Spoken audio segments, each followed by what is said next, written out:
जो फीस लगाना जो है $20 का फी है, जो मुझे याद है, ये हमारे कारण नहीं लगा, ये पाकिस्तान ने लगा। तो जो आपने जो आज बात रखी, ये दूसरे लोगों ने भी मुझे कहा है कि अगर आपने वीज़ा की अगर ज़रूरत नहीं है, अब पब्लिक की मांग है कि पासपोर्ट, क्योंकि बहुत सारे लोग हैं जो करतारपुर साहब जाना चाहेंगे पर उनके पास पासपोर्ट नहीं। हमारी कोई सफारती सतह है, हमारी कोई सफारती हिकमत अमली है, हमारी कोई सफारती पॉलिसी है, हमारी कोई सफारती हैसियत है दुनिया में? पॉलिटिशियन ने ये बकायदा तौर पे बोला है कि अगर पाकिस्तान के पास एटम बम है तो इंडिया के पास पीएम मोदी है। पाकिस्तान के पास एटम बम हो सकता है, भारत के पास नरेंद्र मोदी है। और ये जो विषय जो है कि ये उस पर फीस नहीं लगनी चाहिए, तो मैं आपको बिल्कुल आश्वासन दे सकता हूँ, हम जरूर ये विषय जो है पाकिस्तान सरकार के साथ उठा के हम कहीं इसका कुछ फैसला करने की कोशिश तो करेंगे। आलमी सतह पर अपनी तन्हाई देख लीजिए, कदम पर आलमी सतह पर अपनी जग हंसाई देख लीजिए। आज की दुनिया में सफारती अहमियत उनकी होती है मैडम शेख जो मुआशी तौर पर मजबूत हों। मगर अब बात आ गई है भारत के ऊपर, क्या भारत अब मानेगा इस बात को, या वहाँ की जो नई गवर्नमेंट आएगी, चाहे किसी की भी आए, क्या वो इस बात के लिए आसानी से मान जाएगी कि पाकिस्तान के साथ ट्रेड करनी है, पाकिस्तान के साथ नॉर्मलाइज करना है? उस मुल्क की इज्जत क्या जो भिखारी हो। अपनी मुआशी हालत देख लें, कभी कोई मुल्क रह गया हो जिससे हमने कर्जा ना लिया हो, कोई इदारा रह गया हो जिसके हम दरवाजे पर ना बैठे हों। रेलवे लाइन उन्होंने बिछा दिया, अब वो टनल वो जोड़ना चाह रहे, ब्रिज जोड़ना चाह रहे हैं दुबई के साथ। ये इंडिया की एक अनपढ़ बंदे ने ये करा दी है। वो नैरेटिव इलेक्शन तक वो महदूद रखते हैं। हर बार डसाई है, अब चाहे हमने अपना ही नुकसान ज्यादा किया, दूसरे का नुकसान कम किया, लेकिन बार बार हमारा भरोसा कौन करेगा? बाकी सारे छोड़ें, IMF के हवाले से आप देख लें कि आप कितने सफारती तौर पर मजबूत हैं और दुनिया में आपकी क्या अहमियत हैसियत है। मोदी जब आया था इसी तरह का वो अपना बेच के नैरेटिव बिल्ड करके आया था, और लग भी ये रहा था कि पाकिस्तान के आगे साथ जंग छेड़ देगा, और हम समझते थे कि लेटर जाना चाहिए भारत की गवर्नमेंट को, और शुक्रिया अदा करना चाहिए पाकिस्तान को कि भाई ये लोग हमसे तो काबू आ रहे नहीं थे, हम तो इन्हें बनाते रहे, लेकिन अब जब हम इन्हें खत्म करने के लिए कोशिश कर रहे हैं तो हमसे नहीं हो रहा। आप लोग अगर ये काम कर रहे हैं तो आपका बहुत शुक्रिया।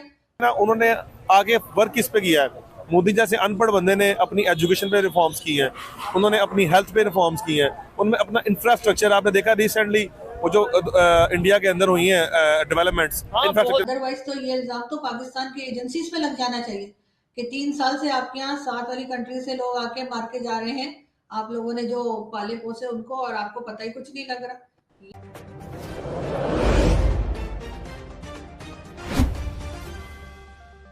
में सबसे ज्यादा जो पॉलिटिकली हम देखा जाता है, आप बिल्कुल सही कह रहे हैं, करप्शन के बाद दूसरा एलिमेंट यही आता है, या तो हम यहूदियों के एजेंट बना दिए जाते हैं, ठीक है, या हम इंडिया के साथ हमारे यानी कि बता दिया जाता है कि इसके इंडिया से ताल्लुक है, इसलिए इसे तो वोट देना नहीं। और फिर डायनामिक्स इस तरह से चेंज हो जाते हैं, आपने देखा भी है नवाज शरीफ के मुतालिक पहले बनाया गया, या तीसरा जो है इधर तो नारे लगते हैं बकायदा, मोदी का जो यार है वो बिल्कुल आपने सुना था वो नारा ना, इसी तरह ये मोदी का यार आप बात करें ना आप, इसी तरह होता है कि आप डायनामिक्स चेंज होते देखते हैं, जो पार्टी जिनको लेके आना होता है इन्होंने, ठीक है, जिसने भी लाना होता है, पॉलिटिकल सिस्टम ऐसा ना हमारा, जब इन पार्टीज को लेके आते हैं तो डायनामिक्स में यही बात करते हैं, इसी बात पे वो रहते हैं कि यहाँ तो यहूदी का लॉबी है, ठीक है, या वो इंडियन लॉबी है, या तीसरा रिलीजियस कार्ड खेला जाता है, कादियानियत वाला, ठीक हो गया, मजहब कार्ड खेला जाता है, और फिर कभी कभी कश्मीर आप नवाज शरीफ का डाउनफॉल देख लें। नवाज शरीफ का डाउनफॉल उस वक्त शुरू हुआ था जब अमेंडमेंट की थी खत्म नबूवत के लॉ में, ठीक हो गया, और डाउनफॉल शुरू हुआ। अच्छा मुझे बताएं, अभी रिसेंटली इंडिया में भी इलेक्शन चल रहे हैं, ठीक है,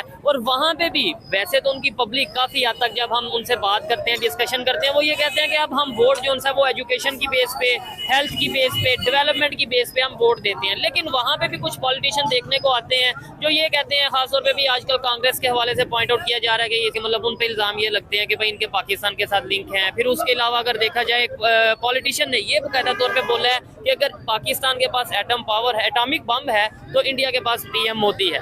क्या कहना चाहेंगे? बिल्कुल, ये नैरेटिव दोनों तरफ चलता है, और ये जो कि हमारी बोली कौम है। अब देखिए मेरी बात सुने, मैं इस बात को एक छोटी सी मिसाल देके आपको एलैबोरेट करूंगा। आप जब अपने बच्चे का किसी का रिश्ता करते हैं तो आप दूसरी फैमिली को देखते हैं, तो माशरे में आमतौर पे एक अच्छे शहरी होने की मिसाल ये देखी जाती है कि यार इसके अपने हमसाये के साथ ताल्लुकात कैसे हैं, ठीक है। और आप ये देखें हम कैसे ऐसे में हासिल कौम ऐसी कौम है कि हमारे अपने हमसाए, इधर हमारे इंडिया है उसके साथ ताल्लुकात खराब है, इधर हमारे ईरान है उधर सुन्नी शिया फसादात की आड़ में हमारे ताल्लुकात खराब। मगर अब बात आ गई है भारत के ऊपर, क्या भारत अब मानेगा इस बात को, या वहां की जो नई गवर्नमेंट आएगी चाहे किसी की भी आए, क्या वो इस बात के लिए आसानी से मान जाएगी कि पाकिस्तान के साथ ट्रेड करनी है, पाकिस्तान के साथ नॉर्मलाइज करना है अपने रिलेशंस को, या एक तरह से बातचीत शुरू करनी है? क्योंकि वो कई बार सर ट्राई करके देख चुके हैं, हमने हर बार डसा ही है। अब चाहे हमने अपना ही नुकसान ज्यादा किया, दूसरे का नुकसान कम किया, लेकिन बार बार हमारा भरोसा कौन करेगा? मगर हो सकता है कि गल्फ कंट्रीज के कहने से, अमेरिका के कहने से पाकिस्तान को एक चांस और मिल जाए और भारत के साथ ट्रेड ओपन हो जाए, बातचीत शुरू हो जाए। मगर ये जरूर है कि वो सिलसिला कितने दिन चलेगा। अब इसमें ज्यादा जिम्मेदारी पाकिस्तान की ही ऊपर है कि हर तरह से यहाँ से ख्याल किया जाए, जो ये नॉन स्टेट एक्टर के नाम पे लोग वहां जाते हैं, या उनको रोका जाए और साथ साथ कोई उल्टी सीधी स्टेटमेंट भी ना दी जाए। तभी होगा। एक दूसरे को बर्दाश्त करने की जो हमने रिवायत कभी बनाई ही नहीं, वो हमें बनानी पड़ेगी। और लेकिन वो बनाएगा कौन? इसलिए कि आप जानते हैं कि पाकिस्तान को जो लोग चलाते हैं या जो पॉलिसीज बनाते हैं, वो हर कुछ दिन के बाद उनको फिर वही अपना सोचता है कि नहीं भारत तो हमारा दुश्मन है, और फिर उसी किस्म की कोई बात कर देते हैं, जिससे टेंशन ना जो है वो आ जाती है, दोनों कंट्रीज में टेंशन क्रिएट हो जाती है। मैडम, ये जो आप बात कर रही हैं नॉन स्टेट एक्टर की, आपको नहीं लगता कि अब तो भारत ने भी नॉन स्टेट एक्टर इस्तेमाल करने शुरू कर दिए हैं पाकिस्तान के खिलाफ? ये जो आप जिसकी बात कर रही हैं अननोन गनमैन जो हैं, ये जो अगले दिन भी लोग मारे गए हैं, उधर लाहौर में एक बंदा मारा गया, क्या नाम है उसका, तांबा के पता नहीं क्या नाम था।